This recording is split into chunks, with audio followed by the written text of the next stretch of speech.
નમસ્કાર વિદ્યાર્થી મિત્રો, MSM3 અર્થશાસ્ત્ર પેપર નંબર 302 ના ત્રીજા વિડીયોની અંદર આપ સર્વનું સ્વાગત છે.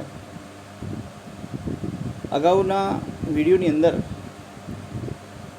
આપણે બે સિદ્ધાંત જોયા હતા. એક એડમ સ્મિથનો નિરપેક્ષ ખર્ચ તફાવતનો સિદ્ધાંત અને બીજો રિકાર્ડોનો તુલનાત્મક ખર્ચ તફાવતનો સિદ્ધાંત. હવે ખાસ એ બાબતની પણ ચર્ચા કરવી રહી કે આપણે સિદ્ધાંત શા માટે ભણીએ છીએ. તમને એમ થશે કે ભાઈ પરીક્ષામાં પૂછાય છે એટલે આપણે ભણીએ છીએ. વાસ્તવની અંદર આ અભ્યાસક્રમમાં એટલા માટે લાવવામાં આવ્યા છે કે એક દેશ બીજા દેશ જોડે વેપાર શા માટે કરે છે, એના માટેના આ સિદ્ધાંત છે.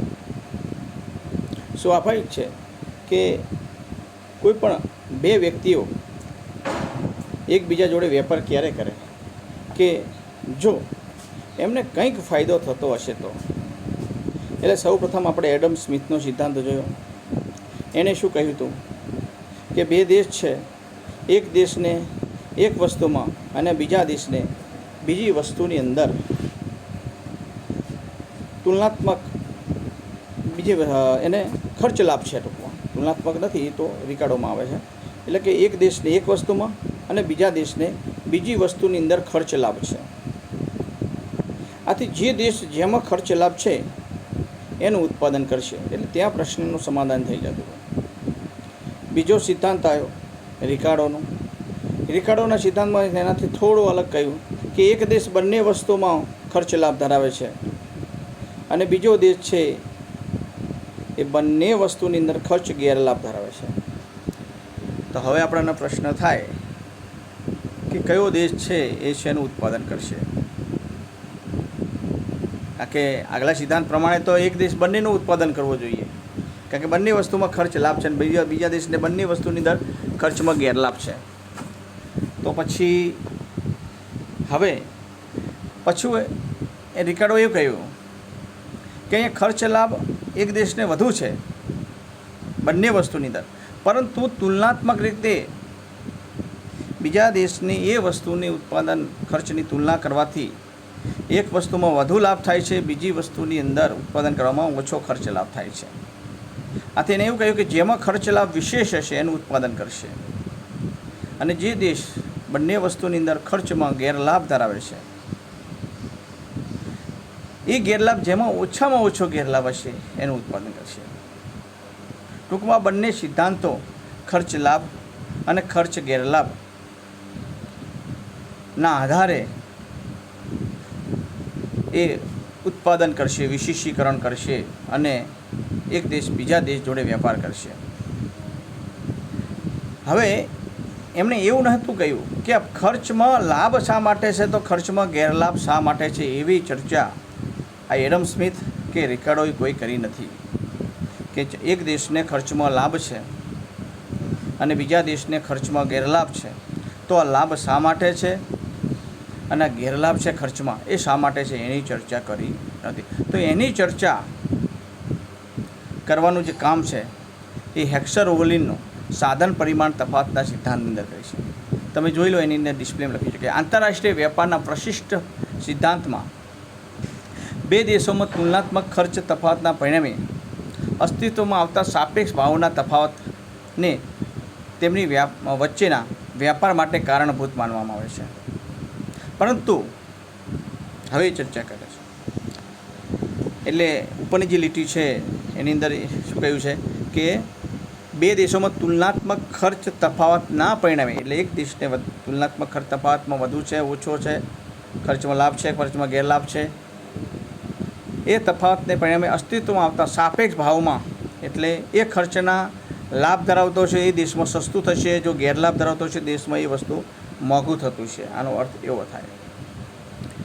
સાપેક્ષ ભાવના તફાવતને પરિણામે તેમની વચ્ચે વ્યાપાર માટે કારણભૂત માનવામાં છે. એટલે કે એ જે ભાવમાં તફાવત છે એ ભાવમાં તફાવત છે એ આંતરરાષ્ટ્રીય વેપારનું કારણ છે, એવું અગાઉના બે સિદ્ધાંતોએ કહ્યું. પરંતુ તુલનાત્મક ખર્ચ બંને દેશોમાં જુદું જુદું કેમ હોય છે તેની પૂરતી સમજૂતી સિદ્ધાંતમાં આપવામાં આવી નથી. કયા કયા સિદ્ધાંતમાં?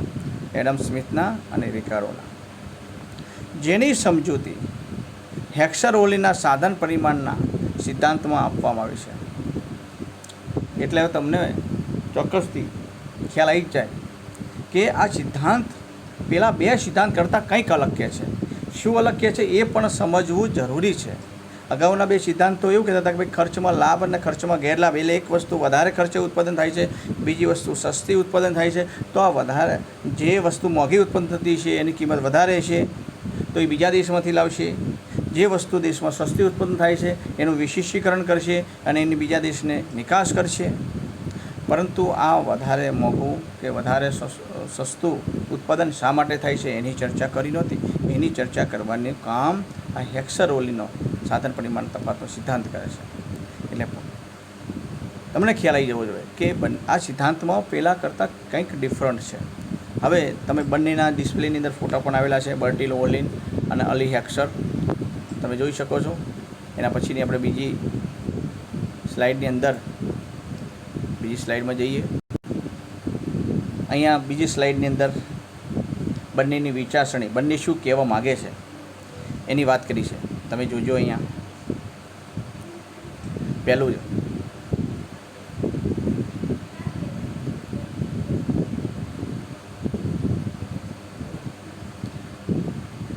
ઓલિનના મતે, ઓલિન શું કહે છે કે ઓલિનના મતે જુદા જુદા દેશોમાં સાધનોનો જથ્થો જુદો જુદો હોય છે. જુદી જુદી વસ્તુના ઉત્પાદનમાં જુદા જુદા સાધન પ્રમાણની જરૂર પડે છે. પરિણામે દરેક પ્રદેશ તે વસ્તુના ઉત્પાદનમાં વિશેષ સજ્જ છે કે જેના ઉત્પાદનમાં તે દેશમાં વિપુલ પ્રમાણમાં આવેલા સાધનોનો ઉપયોગ થતો હશે, અને તે વસ્તુના ઉત્પાદનમાં તે ઓછો સજ્જ છે કે જેના ઉત્પાદનમાં મોટા પ્રમાણમાં વપરાતા સાધનોની તે પ્રદેશમાં અછત હશે. અહીંયા સમજવાની ખાસ જરૂર છે. તો પણ એવું સમજજો કે ઓલિન એવું કહે છે કે બંને દેશોની અંદર સાધનોનો જથ્થો, એટલે અહીંયા આવે આપણે સાધનો એટલે કયા સાધન? એક તો મૂડી અને શ્રમ. આ બંને સાધનોને હાલ ધ્યાનમાં રાખજો કે બંને દેશોમાં સાધનોનો જથ્થો જુદો જુદો. કોઈક દેશમાં શ્રમના સાધનો વધારે હશે તો કોઈક દેશની અંદર મૂડીના સાધનો વધારે હશે. તો સ્વાભાવિક છે કે જે દેશની અંદર શ્રમના સાધનો વધારે હશે તો ત્યાં કેવી વસ્તુનું વધારે ઉત્પાદન થતું છે? શ્રમ દ્વારા જે ઉત્પાદન થાય છે તે. હવે શ્રમ દ્વારા જે ઉત્પાદન થતું હોય, ધારો કે આપણે કાપડ લઈએ, અને મૂડી દ્વારા જે ઉત્પાદન થતું હોય એ ઇલેક્ટ્રોનિક બેટરીઓ લઈ લઈએ. હવે બે દેશો લઈએ, એક તો ભારત છે ને એક છે જાપાન. ભારતની અંદર આપણે વાત કરીએ છીએ કે બંને સાધનો બંને છે, શ્રમના સાધનો છે અને મૂડીના સાધનો છે. જાપાનની અંદર પણ શ્રમના સાધનો છે અને મૂડીના સાધનો છે, પણ જાપાનની અંદર મૂડીના સાધનો વધારે છે અને ભારતની અંદર શ્રમના સાધનો વધારે છે. તો ભારત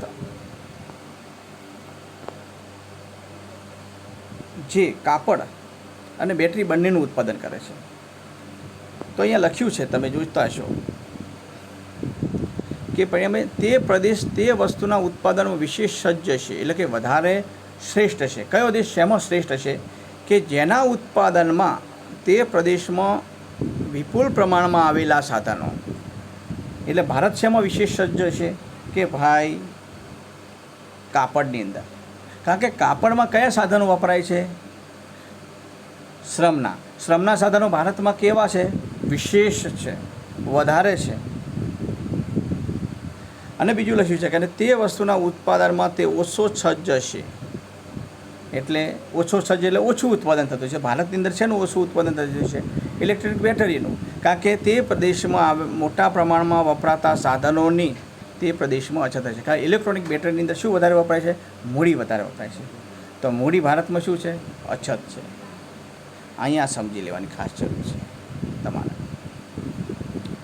એટલે અહીંયા કહેવાની મતલબ એ છે કે દેશ એના ઉત્પાદનમાં સજ્જ છે કે એ દેશની અંદર એ વસ્તુના ઉત્પાદન પાછળ જે સાધનોનો ઉપયોગ થાય છે એ સાધનો એ દેશમાં વધારે છે. એટલે ભારત કાપડમાં સજ્જ છે કારણ કે કાપડના ઉત્પાદનમાં શ્રમનો વધારે ઉપયોગ થાય છે અને શ્રમના વધારે સાધનો ભારતમાં છે. ભારતની અંદર ઇલેક્ટ્રોનિક બેટરીનું ઉત્પાદનમાં ઓછો સજ્જ છે કારણ કે ઇલેક્ટ્રોનિક બેટરીના ઉત્પાદન પાછળ વધારે કયા સાધનોનો ઉપયોગ થાય છે તે મૂડીના. તો મૂડી ભારતમાં કેવી છે? ઓછી છે. મૂડી ઓછી છે માટે ઇલેક્ટ્રોનિક બેટરીઓનું ઉત્પાદન ભારતમાં ઓછું છે. શ્રમ વધારે છે માટે શ્રમથી ઉત્પાદિત થતું કાપડનું ઉત્પાદન વધુ છે. અને ભારતની અંદર સસ્તું શું ઉત્પાદન થશે? સ્વાભાવિક છે કે શ્રમથી ઉત્પાદન થતું કાપડ. તો કાપડ જો ભારતમાં સસ્તું હશે તો સ્વાભાવિક છે કે ભારત છે એ એનું ઉત્પાદનમાં વિશેષ સજ્જ હશે અને એ વસ્તુની નિકાસ બીજા દેશને કરી શકશે. બીજો દેશ એ વસ્તુ લેવા તૈયાર થશે કારણ કે સસ્તું વસ્તુ પ્રાપ્ત થાય છે. સ્વાભાવિક છે. તો ભારતની ઇલેક્ટ્રોનિક બેટરીઓ મોંઘી હશે, બીજો દેશ લેવા તૈયાર થશે નહીં. તો અહીંયા કયો દેશ શેની નિકાસ અને શેની આયાત કરશે બીજા દેશની અંદર એ વસ્તુનો કઈ રીતે ખબર પડે છે કે એ સાધનો દેશમાં કેટલા પ્રમાણમાં છે એના પરથી ખ્યાલ આવી જાય.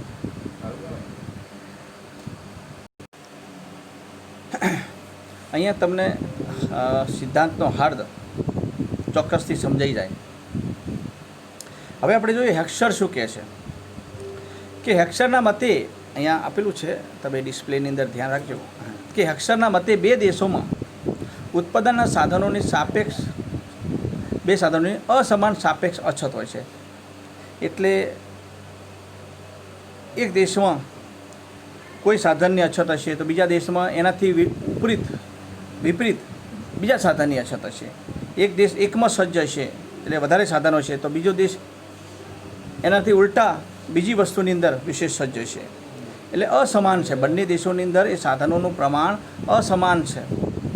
સાપેક્ષ રીતે એક દેશની તુલના બીજા દેશ સાથે કરતાં એ ખ્યાલ આવે એની આ વાત કરી છે. એક દેશની તુલનામાં બીજા દેશની અંદર જે સાધનોનો જથ્થો છે એ અસમાન છે અને આ અસમાન જ આંતરરાષ્ટ્રીય વેપારનું કારણ છે એવું હેક્સર દ્વારા આપણને જાણવા મળે છે. પછી શું કહ્યું છે કે એટલે કે બે દેશોમાંના સાધનોનો ના જથ્થામાં તફાવત હોય છે. ઉત્પાદનના સાધન પરિમાણનો તફાવત એ વેપારનું કારણ છે. આ આવી ગયું સિદ્ધાંતનું ટાઇટલ કે ઉત્પાદનના સાધનોનો પરિમાણનો તફાવત. પરિમાણ એટલે જથ્થો. ઉત્પાદનના સાધનના જથ્થામાં તફાવત છે બંને દેશોની અંદર માટે આંતરરાષ્ટ્રીય વેપાર થાય છે. એટલે આંતરરાષ્ટ્રીય કારણ એ ઉત્પાદનના સાધનોના જથ્થામાં તફાવત રહેલો છે એ છે. બહુ સરળ અને સ્પષ્ટ રીતે સમજૂતી આપી છે અને બહુ ઈઝી છે. સ્વાભાવિક છે કે જે દેશમાં જે સાધનો વધારે છે એનું ઉત્પાદન વધુ થતું છે અને વધારે સાધનો છે તો જ એ સસ્તું ઉત્પાદન થતું છે એટલે એનું ઉત્પાદન વધારે કરશે. અને જે વસ્તુના સાધનો નથી, ઓછા છે એ દેશની અંદર, એ સાધનો મોંઘું ઉત્પાદનની જગ્યાએ બીજા દેશમાંથી એ વસ્તુ લાવશે અને પોતાના દેશની જે ઉત્પાદન વધારે થાય છે એ વસ્તુ બીજા દેશને આપશે. અહીંયા દેશ વિશેષીકરણ કરે છે એટલે ઉત્પાદનના પોતાના તમામ સાધનો, મોટાભાગના સાધનો એ કોઈ એક વસ્તુના ઉત્પાદન પાછળ રોકે. એટલે અહીંયા ધારો કે આપણે વાત કરતા હતા કે ભારત છે કાપડનું ઉત્પાદન કરે છે અને ઇલેક્ટ્રોનિક બેટરીનું પણ ઉત્પાદન કરે છે. ત્યારે આંતરિક વેપાર થતો હોય, એક દેશ બીજા દેશ જોડે વેપાર કરતો જ નથી. ત્યારે જાપાન પણ કાપડનું ઉત્પાદન કરતો હશે અને ઇલેક્ટ્રોનિક બેટરીનું ઉત્પાદન કરતો હશે. હવે ભારતને ખ્યાલ છે, ભારત બેટરીનું ઉત્પાદન કરે છે. ધારો કે એક બેટરી છે એને 150 રૂપિયાની ઉત્પાદન થતી હોય, એની 150 રૂપિયા કિંમત હોય ભારતની અંદર, પણ એ બેટરી છે એ જાપાનવાળા છે એ 100 રૂપિયામાં બનાવતા હોય. કારણ કે ત્યાં જાપાનની અંદર જે મૂડીના સાધનો છે વધારે છે અને જે વધારે હોય સસ્તું હોય, એ પણ વાસ્તવિકતા છે. એટલે એ બેટરી સસ્તું ઉત્પાદન કરે છે. તો ભારત પોતાની 150 રૂપિયાની અંદર જે બેટરી છે એની જગ્યાએ 100 રૂપિયાની જાપાનમાંથી લાવે તો 50 રૂપિયાનો ફાયદો થાય. એવી રીતે કાપડ છે, ભારતની અંદર 100 રૂપિયા મીટર કાપડ ઉત્પાદન થતું હોય અને જાપાનની અંદર છે એ 140 રૂપિયા મીટર ઉત્પાદન થતું હોય. જાપાનની અંદર મોંઘું થાય છે કારણ કે શ્રમના સાધનો ઓછા છે. તો હવે જાપાન શું કરશે? 140 રૂપિયે કાપડનું ઉત્પાદન કરવાની જગ્યાએ ભારતની અંદરથી એ કાપડ 100 રૂપિયે પ્રાપ્ત કરશે. આમ શું થાય છે? એક દેશ બીજા દેશ જોડે વેપાર કરે છે. પોતાના ખર્ચ તફાવત છે, પોતાના દેશની અંદર સાધન તફાવત છે, એની અંદર રહેલા તફાવતના કારણે પોતાના લાભ માટે એક દેશ બીજા દેશ જોડે વેપાર કરે છે. અહીં સ્પષ્ટ રીતે સમજાવી જોયું કે જે દેશની અંદર જે સાધનો વધારે છે, એટલે અહીંયા હવે ભારત છે એ બેટરીનું ઉત્પાદન તો ઓછું કરશે, કાં તો બિલકુલ નહીં કરે. કારણ કે ક્યાંથી લાવે છે? જાપાનમાંથી છે લાવી દે છે. એટલે પોતાના ત્યાં તો હવે વધારાનો બેટરીની ઉત્પાદન પાછળ પણ શ્રમ વપરાતો હતો. તો એ વધારાનો શ્રમ શું કરશે ભારત?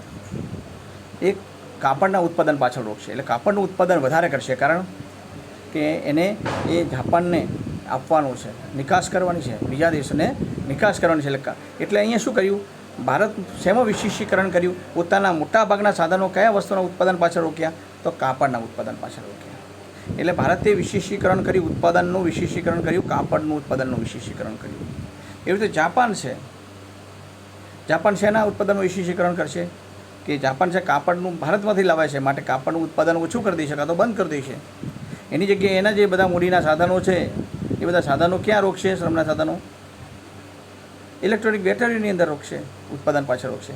તો અહીંયા જાપાને ઇલેક્ટ્રોનિક બેટરીના ઉત્પાદન પાછળ વિશેષીકરણ કર્યું. એટલે વિશેષીકરણ કરવું એટલે પોતાના ઉત્પાદનના સાધનો એ જ વસ્તુની અંદર રોકી અને એનું ઉત્પાદન વધારવું, એટલે વિશેષીકરણ કર્યું કહેવાય. એમાં જેમાં એ વિશિષ્ટ છે એનું ઉત્પાદન વધારવું, એના પાછળ ઉત્પાદનના બધા સાધનો રોકવા, એટલે આને કહેવાય વિશેષીકરણ કરી કહેવાય. એટલે કયો દેશ શેનું ઉત્પાદનનું વિશેષીકરણ કરશે એ પણ ચોક્કસથી ખ્યાલ આવી જવો જોઈએ કે જે સાધનો એ દેશમાં વધારે છે એનું વિશેષીકરણ કરશે, અને જે દેશ સાધનો ઓછા છે એનું ઉત્પાદન છે કાં તો બંધ કરશે કાં તો ઓછું કરશે. હવે આપણે એના પછીની જે ડિસ્પ્લે છે એની અંદર આપણે જોઈએ.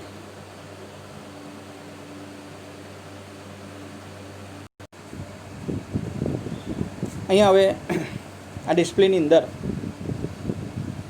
તમે ધારણાઓ જોઈ રહ્યા છો, અને ધારણાઓ સમજવી ખૂબ જરૂરી છે. ધારણાઓથી જ આ સિદ્ધાંતને આપણે સાબિત કરી શકશું. ધારણા વગર આ સિદ્ધાંત સાબિત નહીં થાય. હવે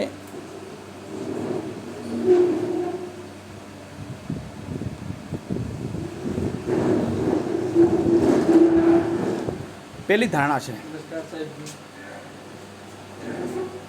છે, તમે જો બે દેશ, બે સાધન અને બે વસ્તુનું અસ્તિત્વ છે. તો અહીંયા આગલા સિદ્ધાંતોની અંદર બે સાધન, બે દેશ અને બે વસ્તુ હતી. અહીંયા એ થોડું વધારે ઉમેર્યું, બે સાધનો. એટલે અહીંયા બે દેશ એ અને બી દેશ આપણે તો લીધા હતા, જાપાન અને ભારત. બે સાધનો એટલે શ્રમ પ્રધાન અને મૂડી પ્રધાન, એટલે શ્રમ અને મૂડી, અને બે વસ્તુ એટલે એક્સ વસ્તુ અને વાય વસ્તુ. આવી રીતે આપણે અહીંયા બે દેશ, બે સાધનો અને બે વસ્તુઓ જ ધારવાની છે. જો એનાથી વધારે દેશ કે બેથી વધારે સાધનો કે બેથી વધારે વસ્તુઓ હશે તો આ સિદ્ધાંત છે એને સાબિત કરવાની અંદર થોડો ગૂંચવણો થશે. હવે ધારો કે આપણે એમ કહીએ કે બેથી વધારે દેશ હોય, એક દેશની અંદર શ્રમના સાધનો વધારે હોય અને બીજા બંને દેશોની અંદર મૂડીના સાધનો વધારે હોય, તો પછી થશે શું કે જે દેશ છે એની અંદર મૂડીના સાધનો બંને દેશમાં વધારે છે તો એ મૂડીનું ઉત્પાદન કરશે. તો મૂડીનું ઉત્પાદન છે ઓલરેડી વિશ્વની અંદર વધી જાય છે, અને એ જે મૂડીના સાધનોનો નિકાસ કરશે એ જે શ્રમ ધરાવે છે ભારત જેવો દેશ, એ પૂરેપૂરું એ આયાત નહીં કરી શકે એમનું ઉત્પાદન. તો શું થશે કે અહીંયા અને ભારત જે શ્રમનું ઉત્પાદન કરે છે એ પેલા જે સામે બીજા બે મૂડીના દેશો હશે એને એ પૂરતું શ્રમના જે ઉત્પાદન છે, કાપડ છે, એ પૂરું પહોંચાડી નહીં શકે. તો આવી કન્ડિશન થાય માટે કહ્યું છે કે બે દેશ છે, બે સાધનો છે અને બે જ વસ્તુનું અસ્તિત્વ છે. સાધનોની ગુણવત્તા એક સરખી છે. અહીંયા પણ સમજવાની ખાસ જરૂર છે આ ધારણાને કે સાધનોની ગુણવત્તા. હવે અહીંયા પ્રશ્ન થાય અને થવો જોઈએ કે આપણે વાત કરતા હતા કે ભારતની અંદર શ્રમના સાધનો વધારે છે અને આમ જાપાનની અંદર મૂડીના સાધનો વધારે છે. આપણે વાત કરીએ, ધારો કે એક નાનું ઉદાહરણ લઈએ કે ભારતની અંદર 400 શ્રમના સાધનો છે અને સામે જાપાનની અંદર શ્રમના સાધનો 6 છે. એટલે આપણે આવું નાનું ઉદાહરણ લઈએ તો આપણને ખ્યાલ આવી જાય કે ભાઈ ભારતની અંદર શ્રમના સાધનો વધારે છે, માટે ભારત જે ઉત્પાદન કરશે એ શ્રમથી જે ઉત્પાદન થતું છે, શ્રમ પ્રધાનનું, એટલે કાપડ કે જે હોય એનું ઉત્પાદન કરશે. પરંતુ એવું બને કે ભારતના શ્રમ કરતાં અમેરિકા જે જાપાનનો શ્રમ છે 4 ગણી કાર્યક્ષમતા વધારે ધરાવતો હોય, તો વધારે એજ્યુકેશન લીધું હોય, વધારે સારું આરોગ્ય હોય, વધારે સારી ભૌતિક સગવડો પ્રાપ્ત થઈ હોય, તો એ આપણા 4 શ્રમિકો કામ કરે એટલું કામ એનો એક શ્રમિક કરી શકતો હોય તો શું થાય?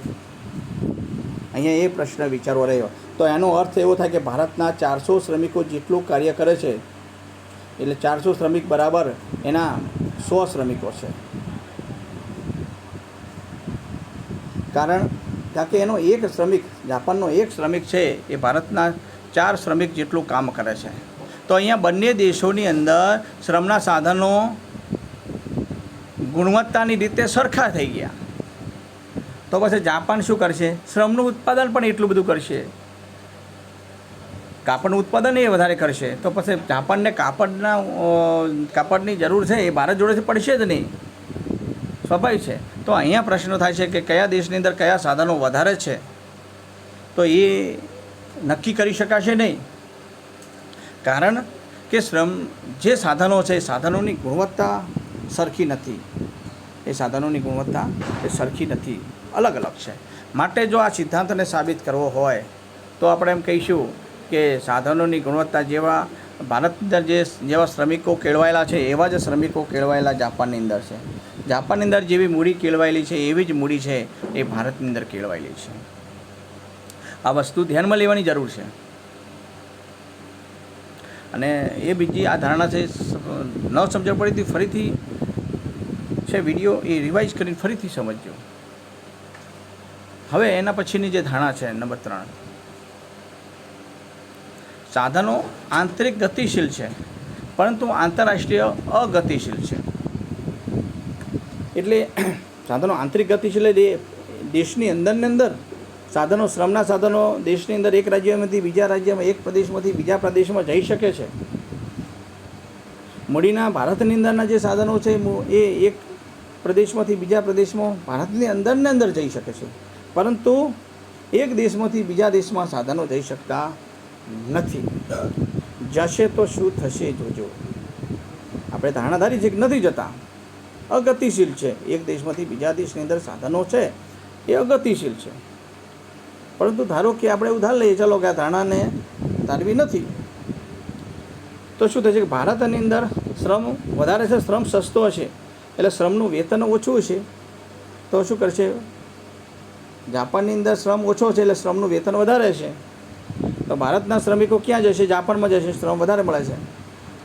અને એટલે જાપાનની અંદર શ્રમનો પુરવઠો શું થશે? વધવા માંડશે. એટલે જેમ જેમ પુરવઠો વધશે એમ શ્રમિકોનું વેતન ઘટશે. અને ભારતના શ્રમિકો ક્યાં સુધી જશે? ત્યાં કે જ્યાં સુધી એ ભારતનું શ્રમનું વેતન અને જાપાનના શ્રમનું વેતન સરખું ન થાય. કારણ કે ભારતની અંદર શ્રમ ઓછો થશે, એમાં ભારતની અંદર શ્રમનું વેતન વધવાનું છે, અને જાપાનની અંદર શ્રમમાં પુરવઠો વધવાના કારણે શ્રમનું વેતન ઘટશે. એટલે બંને ત્યાં સુધી એ શ્રમના પુરવઠો એ જશે કે જ્યાં સુધી બંને દેશોની અંદર શ્રમનું વેતન સરખું થાય. એટલે શું થાય અહીંયા કે બંને દેશોમાં સરખું થઈ જાય તો સ્વાભાવિક છે કે ઘણા સાધનો છે એ આપણા સાધનો જાપાનમાં જતા રહે શ્રમના.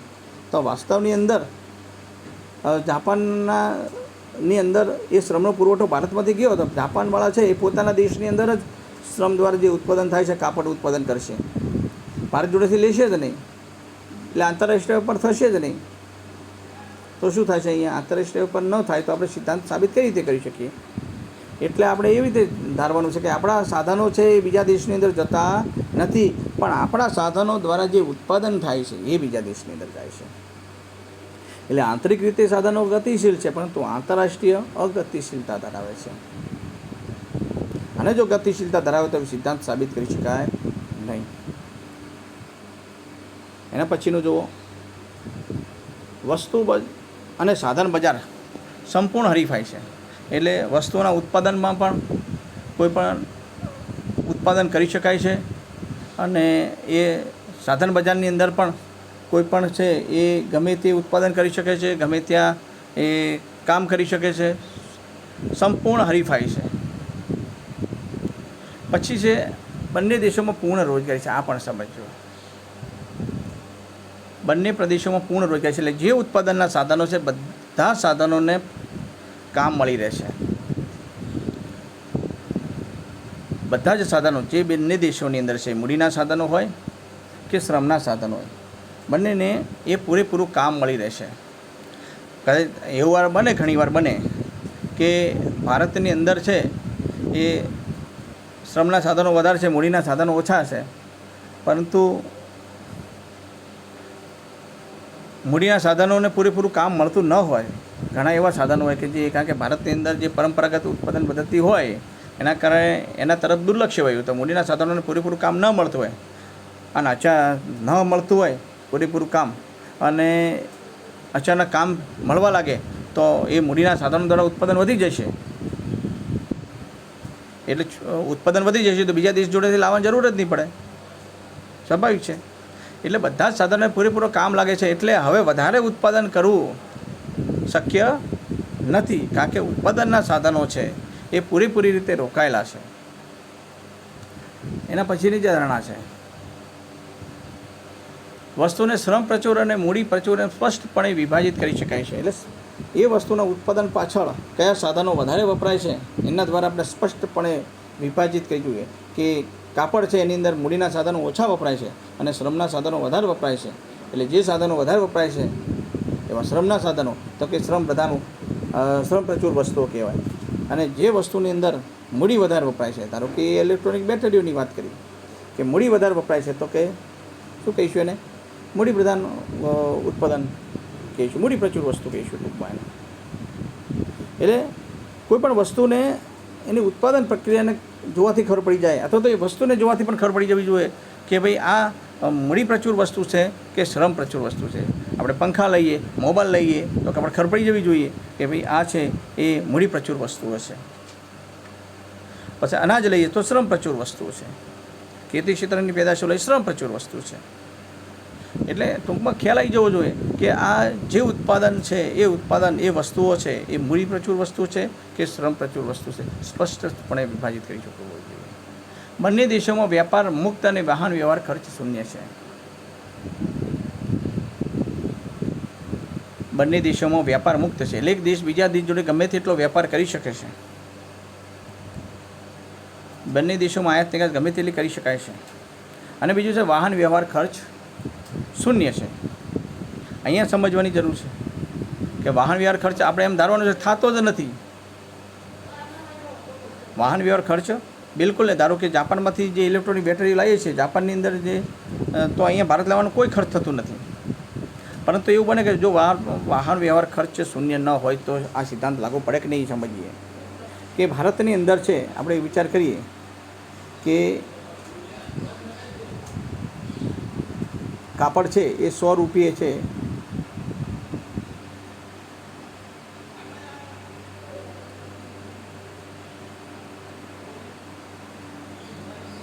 મીટર કાપડ ઉત્પાદન થાય છે, અને જાપાનની અંદર છે 120 રૂપિયા મીટર કાપડ ઉત્પાદન થાય છે. હવે ભારત છે એ જાપાનને જ્યારે કાપડ મોકલે છે એટલે 20 રૂપિયા ખર્ચ આવે છે મીટરથી. તો એ 100 રૂપિયાની વસ્તુ જાપાનમાં કેટલામાં પડશે? 120 રૂપિયા. તો જાપાનની અંદર તો ઓલરેડી 120 રૂપિયામાં તો એ કાપડ ઉત્પાદન થતું જ હતું. એટલે એ ભારતનું કાપડ ઉત્પાદન લેશે ખરી? નહીં લે. કારણ કે એ વાહન વ્યવહાર ખર્ચ ઉમેરવાથી કિંમત સરખી થઈ જાય છે, ઘણીવાર વધી પણ જાય. તો અહીંયા આપણે શું ધારવાનું છે? વાહન વ્યવહાર ખર્ચ થતો નથી. આપણું 100 રૂપિયાની વસ્તુ જાપાનમાં જાય એટલે એ કાપડ ને કોઈ ખર્ચ થતો નથી, 100 રૂપિયા મળે છે, તો શું થશે? જાપાનવાળાને 20 રૂપિયાનો ફાયદો થશે, એટલે ભારતનું કાપડ ખરીદશે. માટે અહીંયા એ ધારણાધારી છે કે વાહન વ્યવહાર ખર્ચ શૂન્ય છે. પછી સરખા મળતરનો નિયમ પ્રવર્તે છે. ઉત્પાદનમાં વધતા મળતરનો નિયમ, ઘટતા મળતરનો નિયમ અને સ્થિર મળતરનો નિયમ છે. તો અહીંયા સ્થિર મળતરનો નિયમ જે છે એટલે સરખા મળતરનો નિયમ છે એ પ્રવર્તે છે, એવી આપણે ધારણા ધારી લેવાની છે. જો એ ધારણા આપણે ધારો કે વધતા મળતરની ધારતા હોઈએ અને તો ઘટતા મળતરની હોય તો આ નિયમની અંદર લાગુ પડવામાં તકલીફ પડશે. એટલે માટે કહ્યું છે કે જે પ્રમાણે નફો મળે છે, મળતર એટલે એક પ્રકારનો આપણે સામાન્ય અર્થમાં નફો પણ લઈ શકીએ કે જે નફો મળે છે સરખે સરખો મળે છે.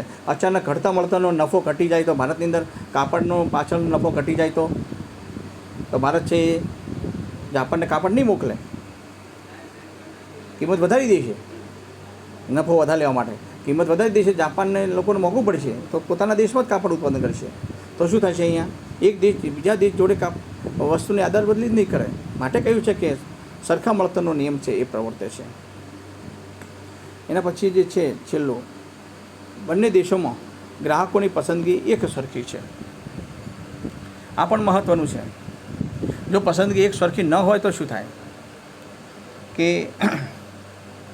જાપાનના લોકો હોય એને એમની પસંદગી છે એ ધારો કે ભારતના કાપડની જગ્યાએ આપણે જાપાનના જ કાપડ ઉપર જ વધારે હોય તો, ભારતના શ્રમિકોની પસંદગી કરતાં થોડી અલગ હોય તો, ભારતના જે લોકો છે એના કરતાં થોડી અલગ હોય એટલે ભારતના લોકોને ભારતનું કાપડ ગમે છે, પરંતુ જાપાનના લોકોને છે એ માત્ર જાપાનનું જ કાપડ ગમતું હોય તો પછી ભારતના કાપડને લેવા તૈયાર જ નહીં થાય.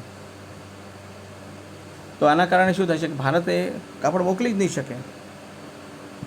તો અહીંયા પસંદગી અલગ અલગ છે. માટે શું હોવું જોઈએ કે દેશોની અંદર ગ્રાહકોની પસંદગી સરખી છે. જે ભારતના લોકોને જેવી વસ્તુ ગમે છે એવી જ વસ્તુઓ જાપાનના લોકોને ગમવી જોઈએ, તો જ સિદ્ધાંત સાબિત થશે. ભારતના લોકોને ધારો કે જાપાનની આવેલી બેટરીઓ ન ગમે તો, એમની પસંદગી માત્ર ભારતમાં ઉત્પાદિત થતી બેટરીઓ જ હોય તો સ્વાભાવિક છે કે જાપાનમાંથી બેટરીઓ નહીં લાવે. એટલે અહીંયા બંને દેશોની અંદર ગ્રાહકોની પસંદગી એક સરખી જ છે એવું ચોક્કસથી આપણે સમજવાની જરૂર છે. અહીંયા તમે જોયું ઘણા બધી આપણી ધારણાઓ જોઈ કે એ કઈ રીતની ધારણાઓ લાગુ ન પડે તો સિદ્ધાંત સાબિત ન થાય, સ્વાભાવિક છે. હવે તમે જોશો કે બધી ધારણાઓ છે એ ક્યાંક ને ક્યાંક એવી રીતે લાગુ પડે છે કે ધારણાને પરફેક્ટ રીતે આવી રીતે ધારવાની છે. આપણે જોઈએ કે બે દેશ, બે સાધનો અને બે વસ્તુઓનું અસ્તિત્વ, તો એટલું જ હોવું જોઈએ. એનાથી વધારે સાધનો કે દેશ કે વસ્તુ હોય તો સિદ્ધાંત લાગુ પાડવામાં તકલીફ પડશે. બીજું તો બે સાધનોની ગુણવત્તા જોઈએ આપણે, એ પણ સરખી હોવી જોઈએ. જેવા ભારતના મૂડી જેનું ઉત્પાદન ક્ષમતા છે એટલી જ મૂડીની ઉત્પાદન ક્ષમતા જાપાનની મૂડીની હોવી જોઈએ. ટૂંકમાં મૂડી એટલે શું? ઉત્પાદનમાં ઉપયોગી માનવ સર્જિત સાધન. એ પણ ધ્યાનમાં લેજો. માત્ર મૂડી એટલે પૈસા નહીં. ઘણીવાર વિદ્યાર્થીઓ છે અહીંયા ભૂલ કરી બેસે. BA કક્ષામાં FI આસપાસમાં ભણ્યા હોય સેમ 1 2માં કે મૂડી એટલે શું, પરંતુ તેમ છતાં હજુ સુધી ભૂલ કરે છે. મૂડી એટલે પૈસા એમ માની લેતા હોય છે. પરંતુ યાદ રાખજો કે મૂડી એટલે ઉત્પાદનમાં ઉપયોગી માનવ સર્જિત સાધન એટલે મૂડી. એટલે યંત્રો આ પ્રકારની વાત છે કે જે માનવી બનાવેલા હોય ને જે ઉત્પાદનમાં ઉપયોગ હોય. ટ્રેક્ટર તો મૂડી થાય. હવે એટલે અહીંયા કહ્યું છે કે સાધનોની ગુણવત્તા એક સરખી. એના પછીનું ત્રીજું જોયું તો આપણે સાધનો આંતરિક ગતિશીલ છે પરંતુ આંતરરાષ્ટ્રીય ગતિશીલ છે. એટલે એક દેશમાંથી બીજા દેશમાં સાધનો જતા નથી. જો એક દેશમાંથી બીજા દેશમાં જાય તો આપણે ચર્ચા કરી હતી કે વસ્તુઓની જગ્યાએ સાધનો જશે. એક દેશ બીજા દેશ જોડે વસ્તુનો વેપાર જ નહીં કરે, કારણ કે સાધનો જઈને ઉત્પાદન થઈ જશે ઓટોમેટિક. જાપાનની અંદર આપણા શ્રમિકો ત્યાં જઈને શ્રમનું ઉત્પાદન થશે, કાપડનું ઉત્પાદન થશે. અને ધારો કે જાપાનની અંદર જે મૂડીના સાધનો છે એનું ધારો કે એના પાછળ જો ભાડું કે વેતન છે એ ઓછું મળતું હોય, તો એ વધારાના સાધનો છે, અમુક સાધનો ક્યાં આવશે? ભારતમાં આવશે અને ભારતની અંદર ઉત્પાદન થશે. તો ભારત છે એ પણ ઉત્પાદન કરશે બેટરીનું, એ જાપાન જોડે જ નહીં લે. તો અહીંયા ટૂંકમાં સાધનો છે આંતરિક ગતિશીલ છે, પણ આંતરરાષ્ટ્રીય ગતિશીલતા છે. વસ્તુ બજાર અને સાધન બજાર વચ્ચે સંપૂર્ણ હરીફાઈ છે. બંને દેશોમાં પૂર્ણ રોજગારી છે. આ ધારણા મોટાભાગના સિદ્ધાંતોમાં આવે છે કે પૂર્ણ રોજગારી નહીં. એટલે તમામ સાધનો છે પૂરેપૂરી રીતે રોકાયેલા હોય.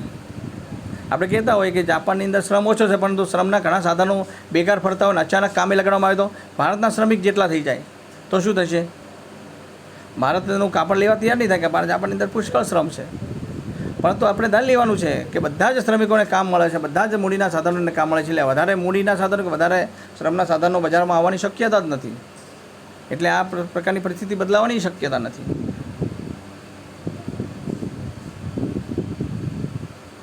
પછીની છઠ્ઠી ધારણા જોઈ હતી આપણે.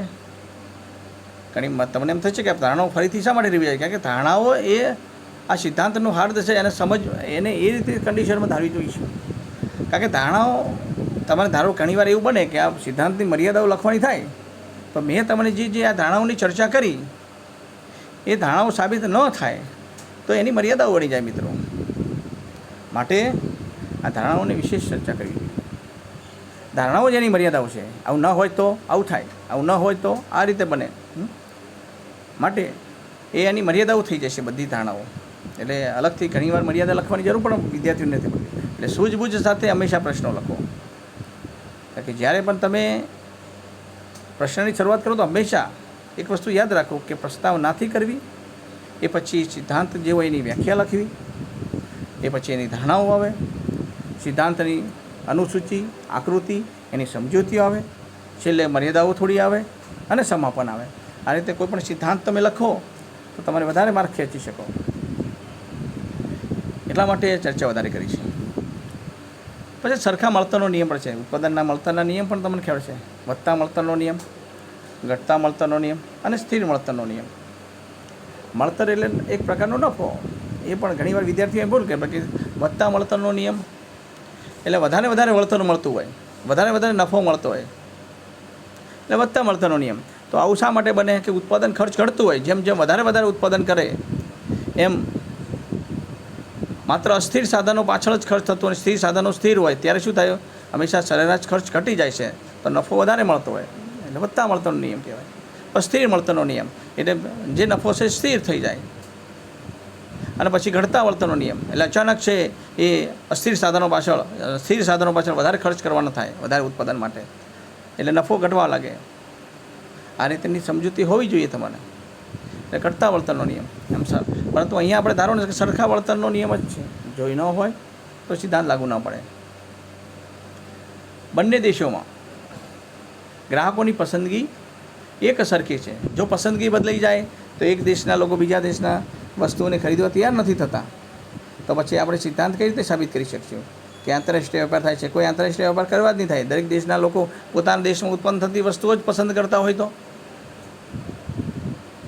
જાપાનની જે કુંવારી થઈ, હિરોશીમા નાગાસાકી પર જે બોમ્બ ફેંકે અને જે કુંવારી થઈ ગઈ દેશદાજના કારણે, એ અત્યારે જાપાનવાળા જોડે જેટલી દેશદાજ છે એવા કોઈ દેશ જોડે દેશદાજ નથી. એમના જે પણ લોકો છે એમનું ઉત્પાદન પહેલાં ખરીદે છે. એમની પસંદગી માત્ર પોતાના દેશના ઉત્પાદન પાછળ વધારે છે, બીજા દેશના વસ્તુ પાછળ ઓછી છે. પરંતુ એટલે અહીંયા શું થશે કે જાપાનની વસ્તુ જાપાનવાળા છે એ પોતાની વસ્તુ બીજા દેશને નિકાસ કરે, પણ બીજા દેશની વસ્તુ છે પોતાના દેશમાં ઓછી આયાત કરતા હોય, કારણ કે પસંદગી ઓછી હોય. એવી રીતે અહીંયા બિલકુલ પસંદગી ન હોય. અહીંયા આપણે સિદ્ધાંતની અંદર ધારીએ કે ભાઈ જાપાનના લોકોને ભારતની વસ્તુ બિલકુલ ન ગમતી હોય, તો પછી ભારતનો સાથે વેપાર કરવાનો કોઈ ફાયદો જ નથી. તો ભારત જોડે વેપાર જ નહીં કરે, અને વેપાર નહીં કરે તો આપણે આંતરરાષ્ટ્રીય વેપારનો સિદ્ધાંત કઈ રીતે સમજી શકીશું? માટે કહ્યું છે કે બંને દેશોમાં ગ્રાહકોની પસંદગી એક સરખી છે. ભારતના શ્રમિકોને જેવી વસ્તુઓ ગમે છે એવી જ વસ્તુઓ અમેરિકાના શ્રમિકોને પણ ગમે છે. ભારતના લોકોને જેવી મૂડીની વસ્તુઓ ગમે છે એવા જ અમેરિકાના લોકોને પણ મૂડીની વસ્તુઓ ગમે છે. માટે કહે છે કે અહીંયા પસંદગી સરખી છે. હવે પછીનો જે વિડીયો આવશે મિત્રો, એની અંદર આપણે બંનેની આપણે ચર્ચા કરવાની છે. એક આકૃતિની ચર્ચા કરીશું, સાથે આકૃતિની પણ ચર્ચા કરીશું. એટલા માટે વિડીયોની અંદર તમને ધારણા સુધી સમજાવ્યું છે કે આની ધારણાઓ કઈ કઈ છે અને સિદ્ધાંતો સાચું છે. એટલા વિદ્યાર્થી મિત્રો એકથી વધારે વાર વિડીયો જોજો, અને તમે વધારે વાર વિડીયો જોશો તો તમને વધારે ખ્યાલ આવશે કે આ વાસ્તવમાં સિદ્ધાંત શું કહેવા માગે છે.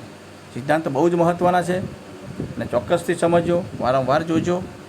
કોઈ તકલીફ પડે તો કદાચિત જ્યારે પણ રૂબરૂ મળવાનું થાય ત્યારે પૂછી શકો છો. અસ્તુ.